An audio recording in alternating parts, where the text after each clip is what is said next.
In the field of medicine, the Bible says in the book of Leviticus, chapter number 14, verse number 49 to 53, it gives a novel way for disinfecting a house from a plague of leprosy. Disinfecting a house from a plague of leprosy. It says that take 2 birds, kill 1 bird, take wood, scarlet, hyssop, and the other living bird, dip it in water, and under running water, later on, sprinkle the house 7 times with it. Sprinkle the house with blood to disinfect against plague of leprosy?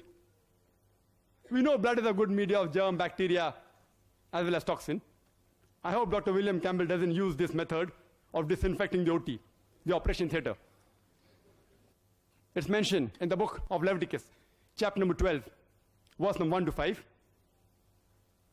And we know medically that after a mother gives birth to a child, the postpartum period, it is unhygienic. To say it's unclean religiously, I've got no objection. But Leviticus chapter number 12, verse number 1 to 5 says that after a woman gives birth to a male child, she will be unclean for 7 days. And the period of uncleanness will continue for 33 days more. If she gives birth to a female child, she'll be unclean for 2 weeks, and the period of uncleanness will continue for 66 days. In short, if a woman gives birth to a male child, a son, she is unclean for 40 days. If she gives birth to a female child, a daughter, she is unclean for 80 days. I would like Dr. William Campbell to explain to me scientifically how come a woman remains unclean for double the period if she gives birth to a female child as compared to a male child. The Bible also has a very good test for adultery. How to come to know a woman has committed adultery. In book of Numbers, chapter number 5, verse number 11 to 31. I'll just say in brief. It says that the priest should take holy water in a vessel, take dust from the floor, and put it into the vessel. And that's the bitter water.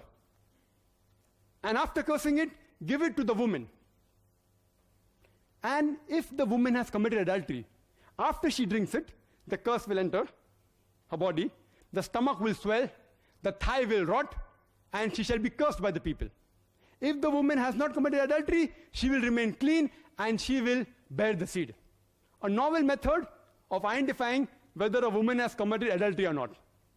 You know, today in the world, there are thousands of cases pending in different parts of the world, in different courts of law, only on the assumption that someone has alleged that the woman has committed adultery. I had read in the newspapers, and I came to know from the media that the president of this great country, Mr. Bill Clinton, he was involved in a sex scandal about 2 years back. I wonder that why didn't the American court use this bitter water test for adultery? He would have gone scot-free immediately.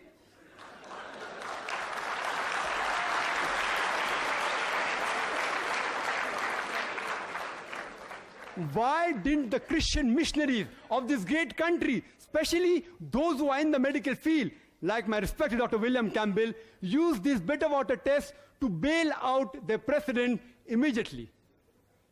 Dr. Campbell, since you are a medical doctor, could you please explain scientifically the various medical aspects that in the Bible regarding, because you didn't answer them in your rebuttal, for example, blood used as a disinfectant, bitter water test for adultery, and most importantly, that the woman is unclean for double the period when she gives birth to a daughter than as compared to a son?